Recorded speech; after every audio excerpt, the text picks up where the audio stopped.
E aí, gente, eu sou o Vitor e hoje eu vim aqui fazer uma exposição do livro de Jó. O livro de Jó ele é muito rico e ele traz questões que estão presentes na vida de todos.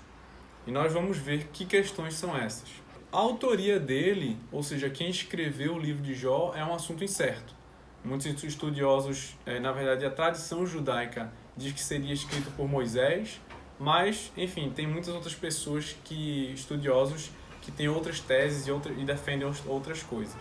Provavelmente a história do livro de Jó se passa antes de Abraão, porque nós vamos ver que Jó ele não cita o povo de Israel, ele não cita lugares específicos que nós vemos no Pentateuco, naqueles 5 primeiros livros escritos por Moisés. E o livro de Jó também não faz menção a nenhum tipo de leis cerimoniais. Bom, o livro de Jó, dentro da classificação dos judeus, ele faz parte dos livros poéticos, dentro dos chamados Ketuvim, porque na Tanakh, que é o conjunto do Velho Testamento, digamos assim, que na verdade é a Bíblia só dos judeus, ele tem os livros de Moisés, tem os livros proféticos e tem os escritos.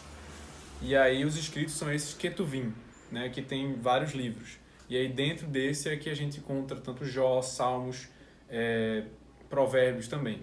A estrutura do livro de Jó basicamente consiste em um prólogo em prosa, tem um miolo ali de discursos poéticos, que ele é todo escrito mesmo, se você for ver no original, em versos mesmo, versos de poesia, e tem um epílogo no final, também em prosa.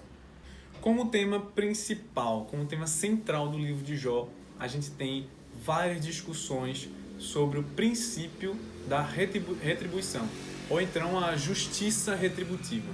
Se nós entendermos Provérbios, Eclesiastes e Jó como livros que por vezes, eles compartilham conceitos e por vezes eles trazem coisas novas, a gente pode entender, por exemplo, que Provérbios ele é um livro que ele traz a ideia de ordem, de justiça. Ele traz a ideia de que tudo tem uma ordem. Quer dizer, o justo ele prospera, o ímpio ele vai se dar mal. Ele traz a ideia de virtudes e contrapõe a virtude sempre com a impiedade.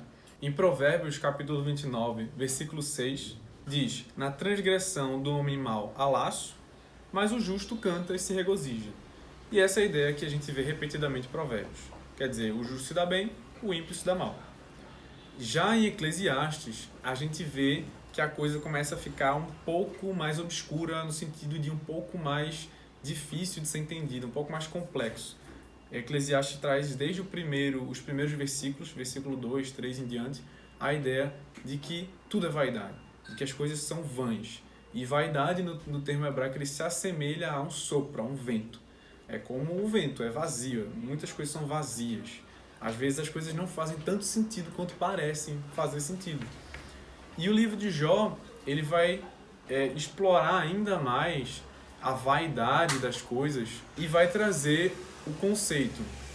Porque o justo sofre. Agora que a gente viu o tema central do livro e como ele se relaciona com outros livros de sabedoria das Escrituras, vamos ver um pouco do começo, do prólogo do livro de Jó. E a gente vê no capítulo 1, do versículo 1 ao 5, que Jó ele era um homem que não tinha outro igual a ele na terra. Ele era um homem justo, íntegro, temente a Deus e que se desvia do mal. Jó tinha 10 filhos, tinha muitos filhos. Além disso, ele era muito rico, talvez um dos mais ricos daquela região. O texto vai descrevendo como Jó era exaltado no seu tempo.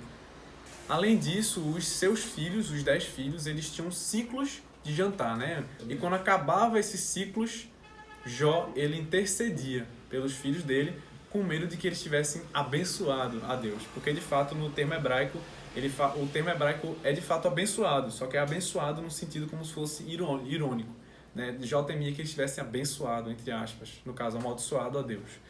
E ele oferece. Jó era tão justo, tão íntegro, que ele não sabia se os filhos tinham amaldiçoado a Deus, mas ele fazia intercessão, intercedia pelos seus filhos.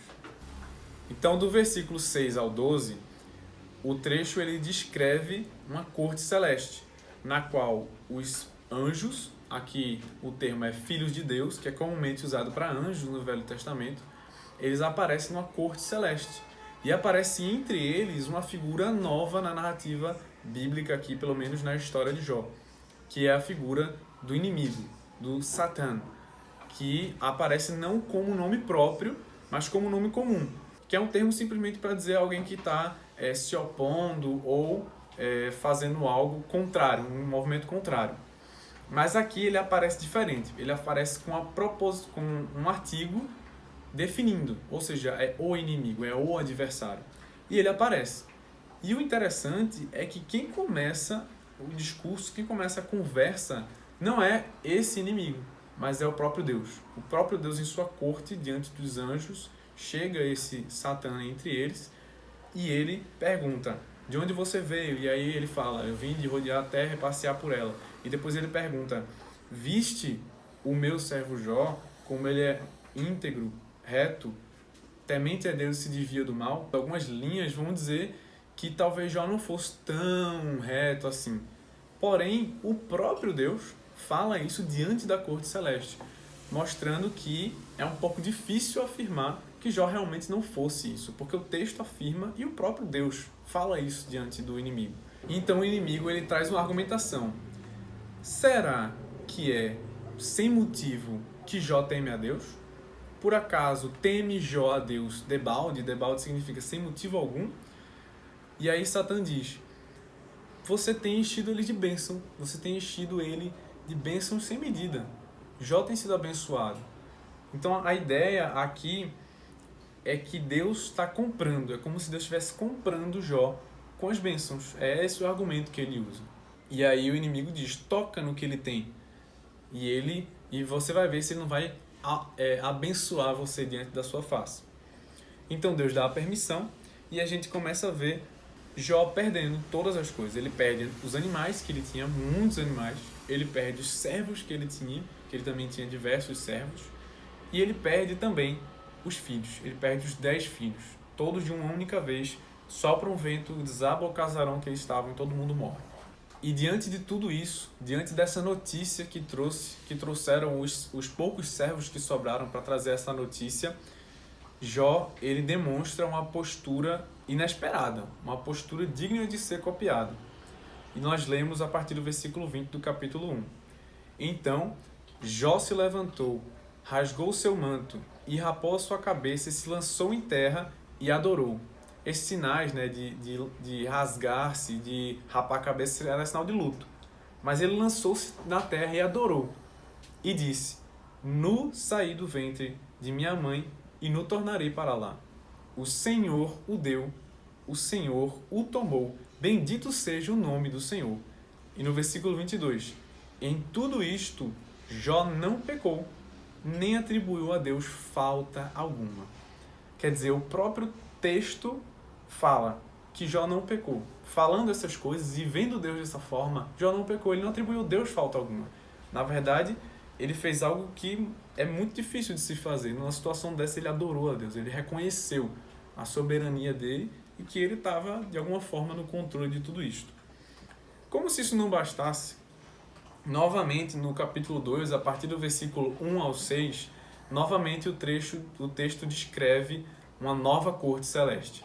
Novamente aparece entre eles o Satã. Novamente Deus pergunta de onde ele veio e ele diz que de passear a terra e rodear por ela. E Deus diz mais uma vez, viste o meu servo Jó? Como ele é justo, íntegro, temente a Deus que se desvia do mal. E aí ele pergunta, mesmo que você tenha me incitado contra ele sem motivo. Então Deus usa o termo que Satã usou contra Deus para dizer agora para Satã, tá vendo? Mesmo que você tenha me incitado contra ele sem motivo, ele continua me temendo, ele continua mantendo a integridade, ele continua retendo aquela sinceridade dele. Então Satã, ele ainda querendo incitar mais ainda, ele ainda traz um novo argumento. Tudo o que o homem tem, ele dará por sua vida. Então ele quer dizer, olha, você está deixando ele com saúde, você está dando a ele saúde, você está dando a ele bem-estar.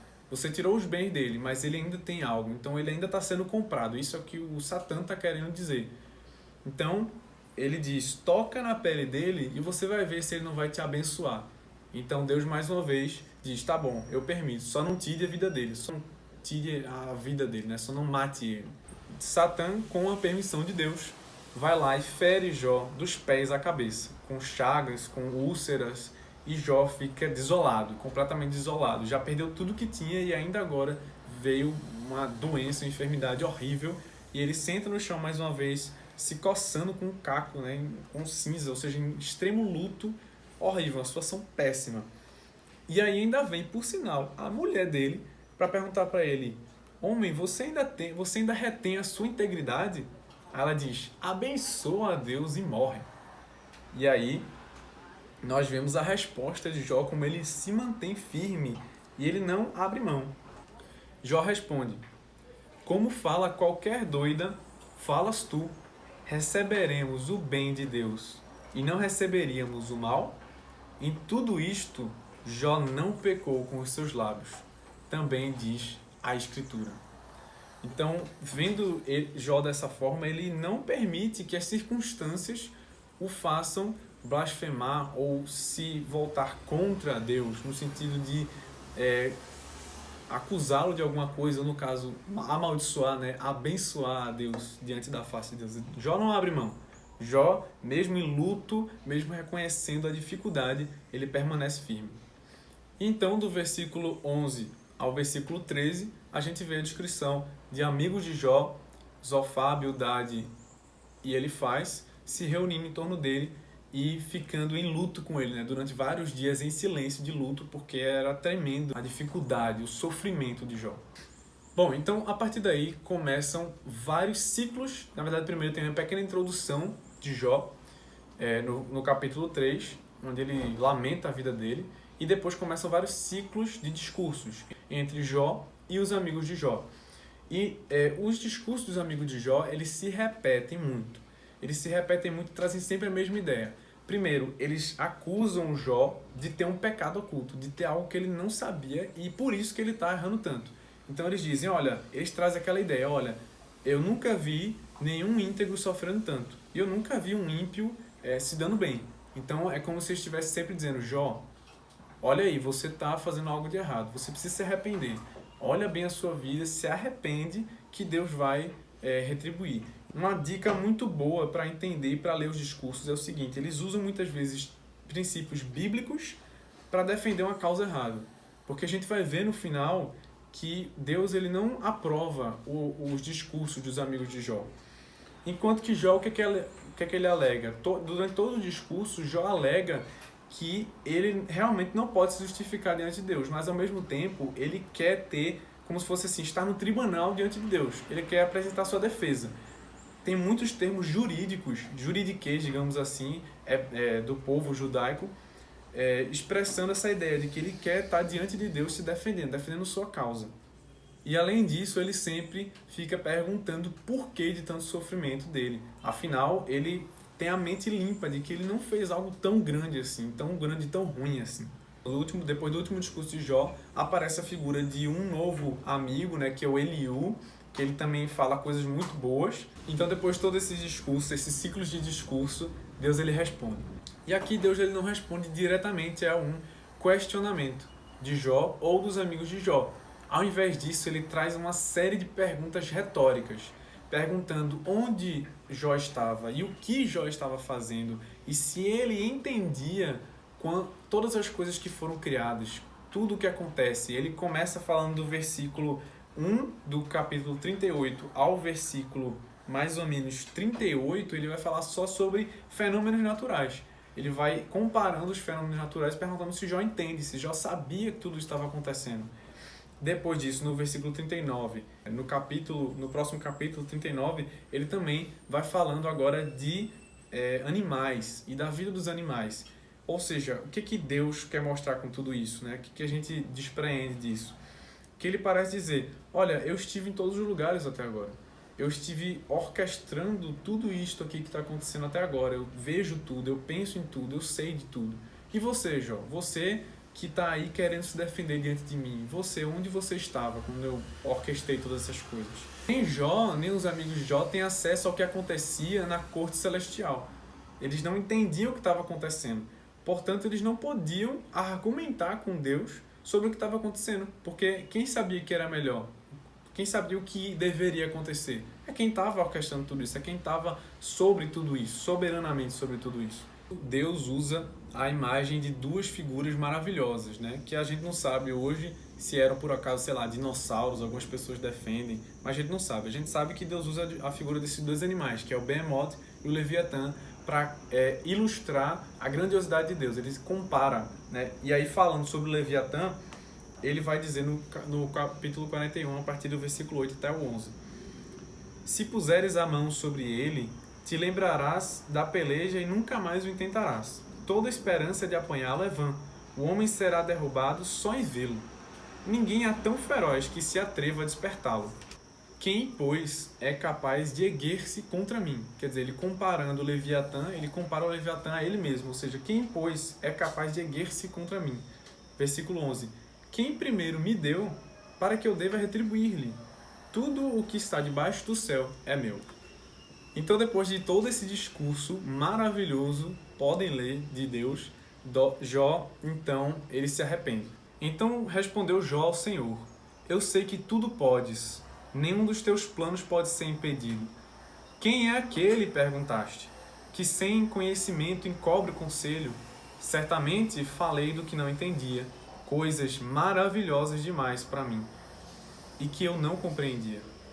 Escuta-me, disseste, e eu falarei. Eu te perguntarei e tu me responderás. Com os ouvidos eu ouvia falar de ti, mas agora te veem os meus olhos. Por isso me abomino e me arrependo no pó e na cinza. Então, depois disso, Jó se arrepende. Deus diz que ele não se agradou do discurso dos amigos de Jó, pede para que Jó interceda e ore pelos amigos, e Deus aceita. E então, no final, o curioso, a parte que fala sobre o pós a vida de Jó, ou seja, tudo que aconteceu depois de toda a tribulação que ele sofreu, é muito pequena. O livro fala muito mais sobre o sofrimento, sobre toda a tribulação que Jó passou. E ele se preocupa muito pouco com aquilo que Jó recebeu depois, que ele recebeu tudo em dobro. Então é importante que nós vejamos o livro de Jó como um livro que fala principalmente sobre o sofrimento, para que a gente não use ele apenas para dizer sobre o que vai acontecer depois, porque é muito rico e muito valioso todas as meditações e todas as lições sobre o sofrimento. E aí que eu retiro algumas lições. E a primeira delas, na minha opinião, a que foi mais impactante para mim, foi a humildade que Jó desenvolveu e a paciência que ele teve diante do sofrimento, diante da tribulação. Porque ele teve que reconhecer que mesmo que ele fosse uma pessoa muito legal, muito íntegra, que temia Deus, que realmente se desviava do mal, ele não sabia de todas as coisas, ele não sabia o que acontecia na corte celeste, ele não sabia o que acontecia na parte que não vemos, porque nós somos humanos, limitados. Então nós também devemos nos inspirarmos para adotar essa postura.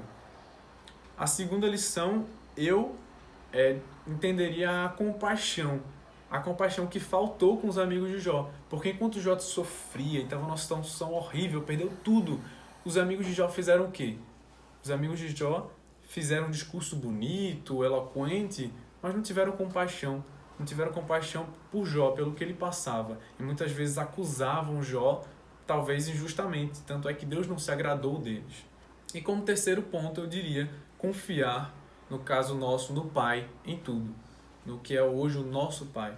Porque Ele sim sabe de tudo. Nós podemos não saber, temos que ter paciência, mas Ele sabe, então podemos confiar de que mesmo que a gente se encontre numa situação tal qual a de Jó, Ele está no controle, Ele está diante de tudo isso e no momento certo Ele nos falará para nós e talvez Ele não nos dê a resposta para a pergunta que a gente quer, mas certamente Ele vai trazer o consolo e o abrigo e o cuidado do qual nós realmente precisamos.